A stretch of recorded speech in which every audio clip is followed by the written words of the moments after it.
Welcome back. Here on Police Report, we provide you with information on crime trends, crime prevention techniques, and community programs, but you can get additional information by visiting the Baltimore County Police Department's website as well. The address is on your screen. Press releases from the Baltimore County Police Department will no longer be emailed directly to subscribers. Instead, they can be accessed on the Baltimore County Police Department's website and on our Facebook and Twitter accounts. We encourage you to like the Baltimore County Police Department's face page and to follow us on Twitter for the latest news. Also, you may want to set your Facebook and Twitter accounts to notify you when the Baltimore County Police Department's press release is posted. But just follow the simple steps that are provided. With us to discuss the Baltimore County Homefront program is Mr. Jonathan Dansicker and Ms. Paula Wolf. Welcome to Police Report. Hi. Ms. Wolf, what is the Baltimore County Homefront program, first of all? Tell our viewers. It's a committee that was established in 2008 in Baltimore County. It's composed of agencies, organizations, individuals, volunteers, everybody who serves veterans as a way of bringing together these organizations and groups so that we could serve veterans better and find a way to get resources and get connected to veterans so that the veterans' needs could be met. So this was a coordinated effort. The county saw that all these resources were out there, but there was no coordinated, focused effort. Yeah. So the whole purpose was kind of bring everybody together and... Yeah, and it serves as kind of a networking and resource for all of us, because we all are serving Baltimore County residents, veterans, and it's a way to sort of bring it together so that the system works better and that veterans' needs are met, and it's been doing really good. And how long has Baltimore County been committed to its veterans in this way? I think Baltimore County has a long-standing commitment to veterans. I know this group started to form in 2008 in the early stages, and it started out with just a couple of organizations, and then it's grown. And I know we meet quarterly, and almost every meeting there's somebody new, a new organization or a new group, and we're working together to plan things and share resources and get the word out there so that the veterans and their family members know what they can access. Now, John, you and I both are veterans. How important is this Homefront program to you as a veteran, yourself, and how important is it to the veterans in the community? Oh, absolutely. I mean, there's no greater feeling than reaching out to a veteran and trying to help him or her get the services and benefits they need. I think with the Baltimore County Homefront, you know, there's so many benefits and so many services and so many agencies out there. Sometimes the veteran gets overwhelmed or frustrated on how to access the system. The Baltimore County Homefront kind of centralizes all of these different agencies and providers from local, federal, state, and gives the veteran the opportunity to find all these services and agencies, I guess, in a more easier fashion. Now, you know, you talked about the coordination and giving them a way to access these resources. Does it allow you to better serve them, and does it allow you to communicate between agencies also about some of the same clients? Absolutely. I think the referral process is pretty simple using the Baltimore County Homefront, because we meet quarterly, we know each other's face, we know the number, we know who to contact. So, you know, if we can't solve it, we know whom to contact within the Baltimore County Homefront. And it seems to be working out pretty well so far. And what have been some of the successes you've seen with the Baltimore County Homefront program? I know that with the Vet Center, our mission is mental health counseling for veterans, but also a big part of it is outreach, information, and referral, and helping the veterans know what's out there. Since I've been a member, I've had several times where I've been able to reach out to another Homefront member. One example I had was able to reach out to the Baltimore County Crisis Response, and a police officer and a clinician were able to come out and help me assist a veteran who was in crisis. Another time I had a veteran who needed some legal help, and I made that connection at the Homefront meeting, and I got that resource to know she could access the Maryland Legal Aid Bureau. And I made that phone, I gave her that information, and now this is a woman who was in an unsafe situation. She now has legal representation, and she's starting to better herself and better her life because that connection was made. And it goes both ways. I've had Homefront members call me and say, hey, Paula, I don't understand how to get this at the VA, or how can this person get their DD-214, or what do they need to access, who should I call? Now, who are some of the member agencies of the Baltimore County Homefront? We have the Baltimore County Executive Office, the Baltimore County Council, the Maryland Department of Veterans Affairs, the Federal Department of Veterans Affairs, Readjustment Counseling Services. With education, we have the community colleges of Baltimore County, Towson University, the Baltimore County Department of Corrections, and the Baltimore County Police. We also have Baltimore County Crisis Response, Baltimore County Department of Aging, Baltimore County Department of Health and Human Services, the Maryland Legal Aid Bureau, their Joining Forces Project, a host of community volunteers, and we also have the Baltimore County Department of Economic Development. Now, Paula, what is the value of having the Homefront program overall?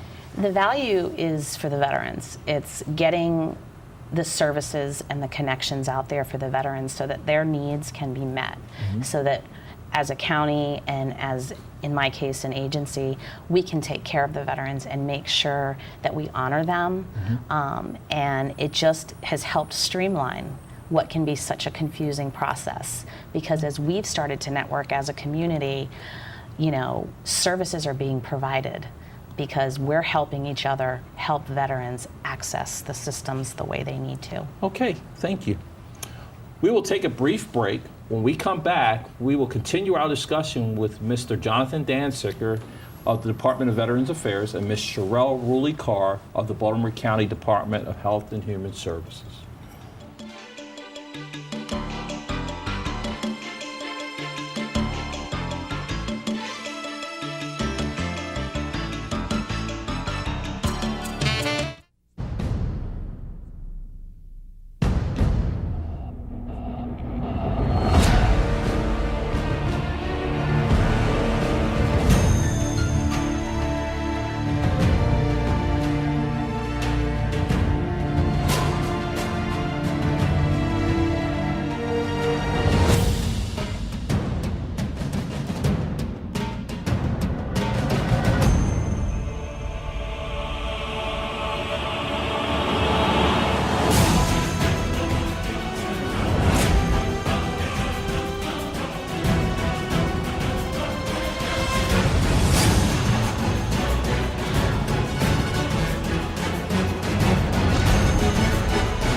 Welcome back. I would like to welcome Ms. Sherelle Ruley-Carr into our conversation. Thanks for having me. First of all, John, before I get to Ms. Carr, Towson University and CCBC have been involved in this program too. How have they been helping our veterans on the Homefront program? Sure. So both CCBC and Towson University send representatives to Homefront meetings. I know Pat Young is out there at Towson University, but they've been liaisons between the schools and the Homefront meetings and the Homefront events. And between the two schools, they've actually established smaller centers on campus for veterans to go to. That way they can be kind of away from the general population of the students. They can rely on each other for support. Help each other with studying and questions about the GI Bills or the VA certifying official on campus. Okay. So with the Baltimore County schools and universities at the Homefront, it just gives the veterans within Baltimore County another resource to go to. Okay. And Ms. Carr, in terms of some of the annual events for the Homefront Committee, what are some of the events that have been put on in the community in Baltimore County? Well, one is the Senior Expo, which has the Veteran Mustard, which many veteran organizations and agencies come out to be a part of it, bringing resources and services. Then the Baltimore County Office of Housing, Family Self-Sufficiency, with the Homefront, holds the annual Flag Day event, which again brings out a lot of different agencies and organizations to provide resources and information for our veterans. And I understand CCBC also does like a staff day, or they do something also. Yes. An event. And what about the Veterans Night Out? I think there's a Veterans Night Out event that occurs also. That occurs on Veteran Day, and Baltimore County has 272 veterans that have VASH vouchers. So we invite them to have a night out to be able, again, to receive resources and services that's beneficial to not only them, but their families as well. Now, for our veterans that might be homeless or seeking housing, what should they do? First, I would say they should visit the VA and get with a counselor who can then connect them with the Baltimore County Office of Housing, and we can take it from there to issue VASH vouchers. Okay. And can you tell us what a VASH voucher is, basically? A VASH voucher is a rental assistance voucher for veterans, and VASH stands for Veteran Affairs Supportive Housing.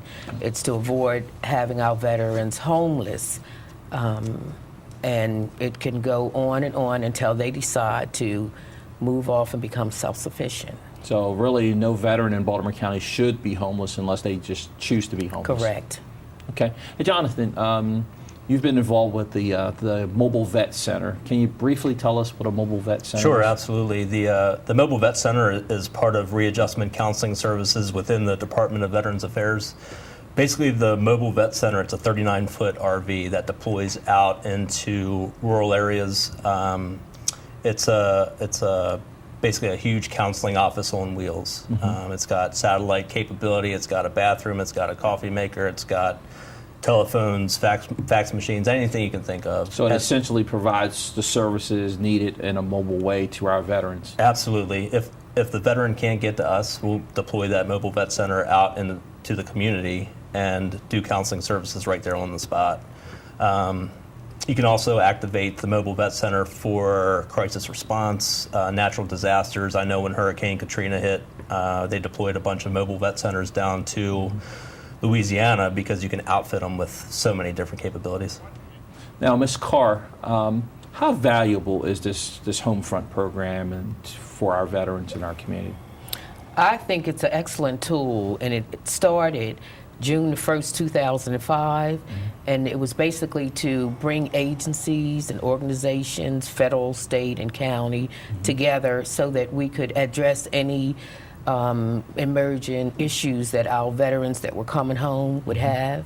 And if there's organizations out there in our community that want to be a part of the Homefront program or want to participate, who should they contact? They should contact Larry Simmons. He's at the County Executives Building, and his number is 410-887-4272. Okay, thank you.